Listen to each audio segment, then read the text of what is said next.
Здравствуйте, меня зовут Николай Токугава, я живу в Калифорнии, родом я из Якутии, и сегодня я расскажу об якутской свадьбе и вообще о свадебном обряде и как вообще происходило сейчас, как происходит и как раньше происходила женитьба, скажем так, да? Свадьба и последующие, то есть события, ведущие к свадьбе, сама свадьба и то, что происходило после свадьбы, да, то есть вообще семейная жизнь. Дело в том, что среди всех культур, которые я видел, якутская культура, она является кардинально другой, чем где бы то я ни видел, потому что это действительно очень интересная штука. Если смотреть современные семьи, то у нас, у якутов, все происходит, как и везде в мире. То есть молодежь, значит, они где-то знакомятся, значит, потом приводят ее к родителям, значит, они знакомятся, родители, а потом происходит свадьба, а потом обычная, значит, жизнь, ну, как у любой другой семьи. Так вот, раньше, до революции, все обстояло совершенно по-другому.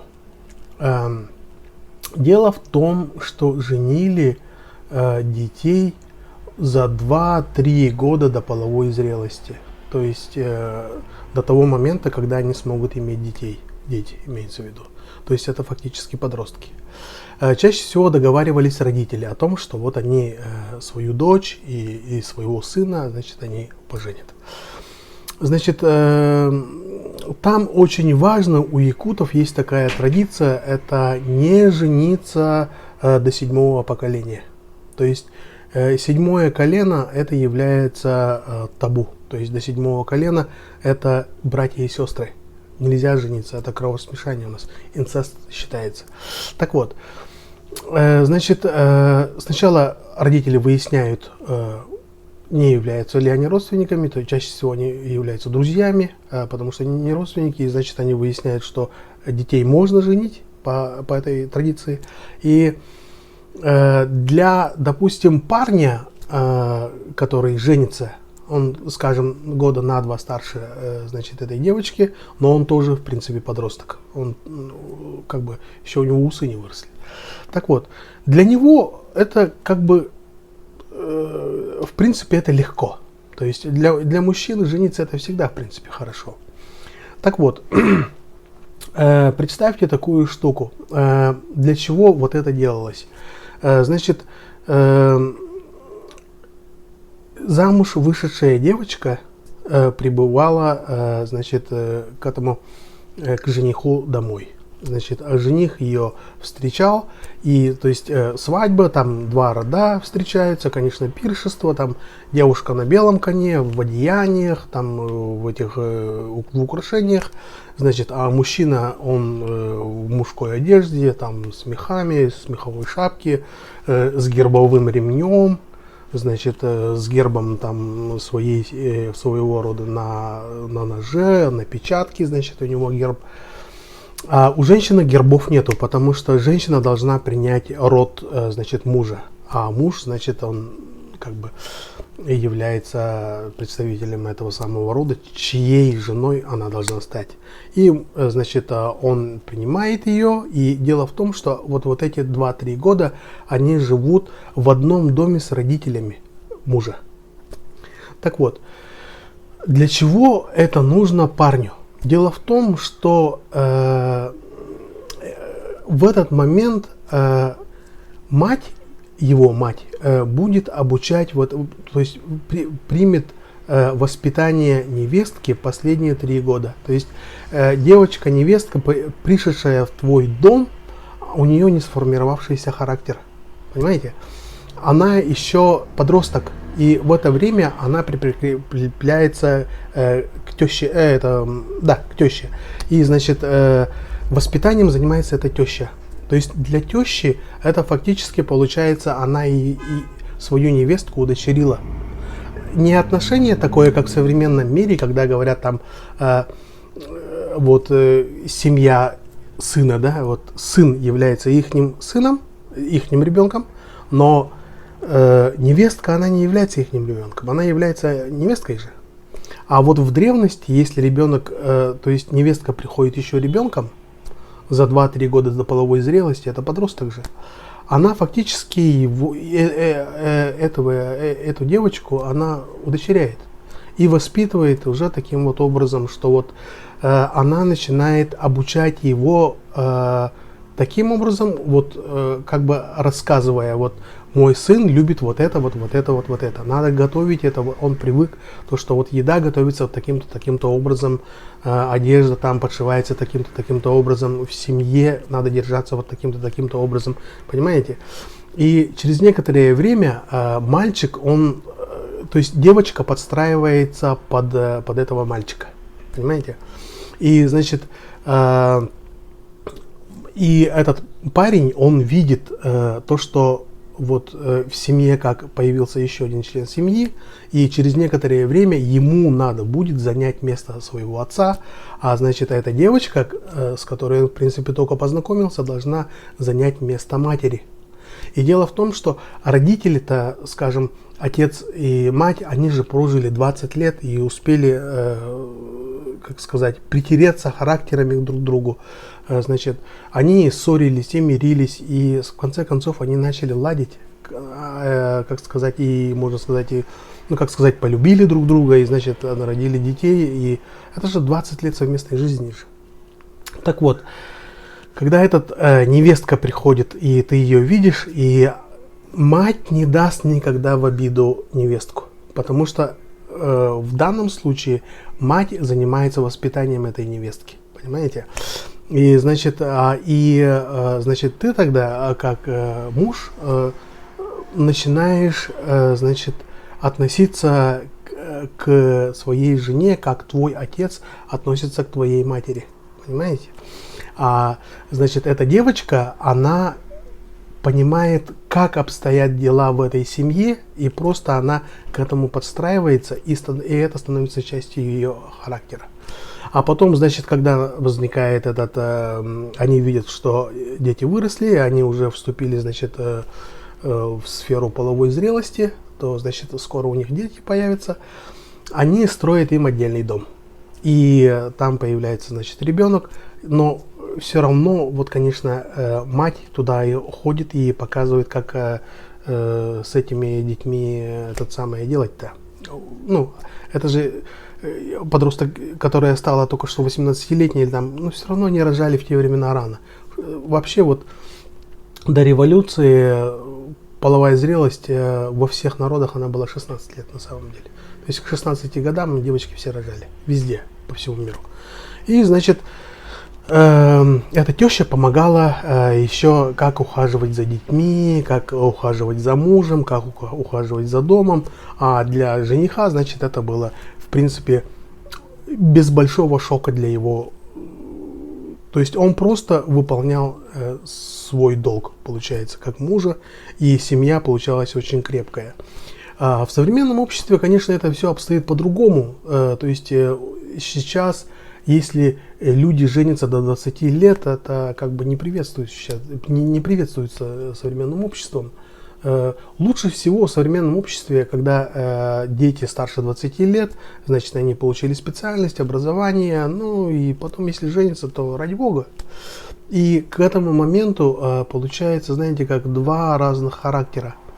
Значит, девочка, она не закончила, значит, свое воспитание в семье мужа, она получила в своей семье. И вполне возможно, что в их семье как раз таки и мать была доминирующей, а у парня, значит, отец был доминирующей семьи. Они пытаются жить вместе, но это не слаживается, потому что у них понятия семьи разные, понимаете? Вот в чем дело. Значит, поэтому вот якутские семьи раньше были вот такого рода. Значит, если взять современный мир, то сохранилось из древности то, что является родственным табу. До 7-го поколения жениться нельзя. Это табу, это инцест. до 7-го поколения все люди являются, то есть все потомки вот этого рода, они являются братьями и сестрами.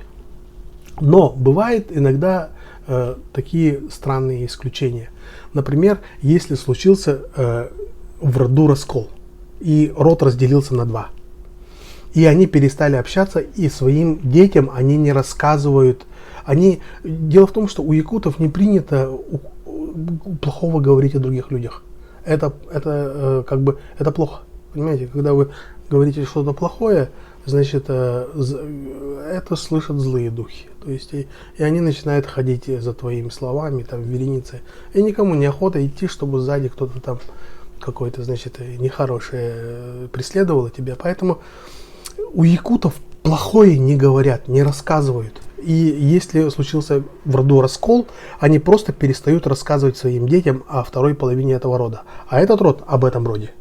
И вот представьте такую штуку. Парень встречает очень красивую девушку и, значит, знакомится, а девушка, оказывается, тоже не против.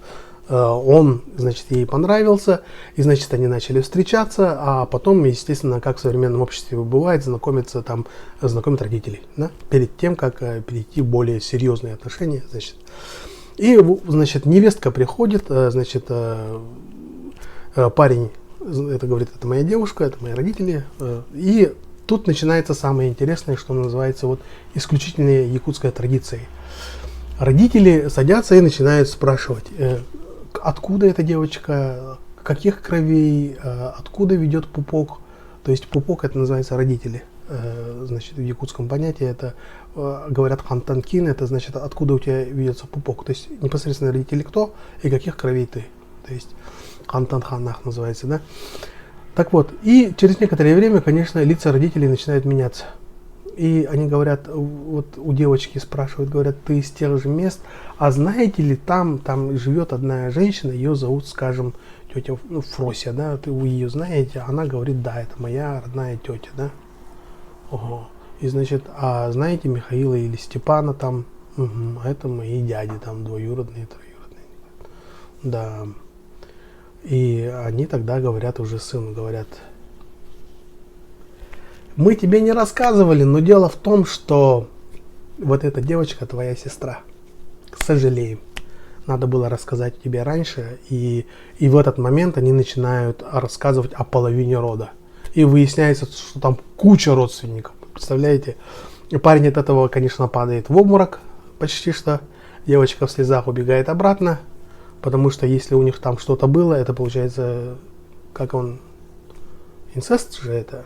И, значит, все это рассыпается, и дальше вот реально не проходит. И поэтому, если бы бывали расколы в родах, в конечном итоге, через некоторое время, даже через лет 20-30, все равно роды мирятся, потому что нельзя, они должны рассказать своим детям о половине рода, понимаете, чтобы не было таких ситуаций, потому что люди же там, после того, как сын уйдет, они же сидят и говорят, надо было ему рассказать еще тогда, а сейчас надо же было ему рассказать, в принципе. И вот в конечном итоге они мирятся. А бывает такое, что молодежь бунтует. Например, 5-е и 6-е поколение. Это же, в принципе, современная медицина говорит, что это дальняя родственность, и шансов того, что почти что нет. И молодежь говорит, нет, мы женимся и все. Тогда бывают те же разговоры, как и везде, да, там, типа, молодежь, до чего они дошли, уже братья и сестры женятся, кошмар, они же никого не слушаются и так далее, и так далее. Такое тоже бывает, это просто влияние современного общества, и, значит, думаю, что если 5-е и 6-е поколение, конечно, это противоречит традициям, но это тоже, в принципе, неплохо. Так вот, значит, как можно относиться к древним традициям, к современному обществу? Я считаю, что, с одной стороны, конечно, древние очень мудро это все делали, то есть приход жены, то есть если ты муж, приходит твоя невестка, и она заканчивает последние 2-3 года формирования ее характера в твоей семье, она принимает твою значит, модель семьи, она просто встраивается, конечно, было очень удобно. Но с другой стороны, для мужчины это хорошо, но женщину же тоже можно понять, то есть эту девочку.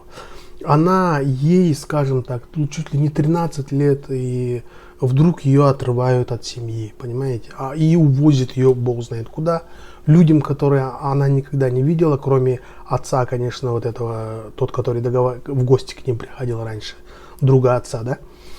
А мужа она видит впервые, и у них в семье там все по-другому. Она должна, знаете, она же в некоторых семьях, если девочку выдавали вообще в другие улусы, в другой конец Якутии, то она никогда больше родных и не видела же. Там когда-нибудь раз в 10 лет кто-нибудь, если забредет, то, понимаете, это получается, что ее вырвали из ее, значит, среды обитания. Сейчас в современном мире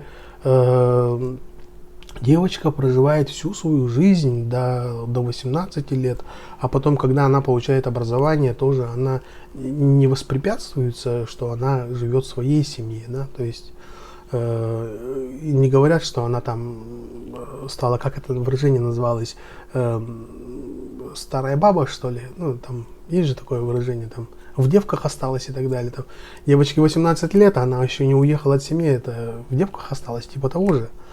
Все в 13 лет разъехались, ее подружки, а она одна осталась, типа, значит, такого сейчас нету. То есть нет боли разлуки у этих невесток сейчас. И думаю, что это плюс.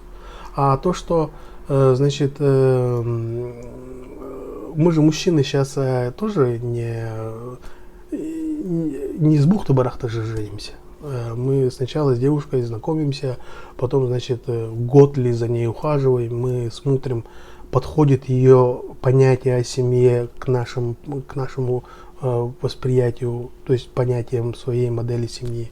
И потом очень часто бывает, что они сначала живут чуть ли не год вместе, и только потом, значит, происходит семья. Значит, ну, это тоже очень большой плюс нашего общества. И, значит, но в древности традиции были именно такие. Значит, я думаю, что вам было интересно. Значит, спасибо, подписывайтесь на мой канал. Я думаю, что вот мне осталось буквально вот 20-30 подписчиков, чтобы дойти до 1000. Я буду этим заниматься профессионально. Я думаю, что я тогда смогу рассказать вам много классного о якутских традициях и обычаях. Спасибо.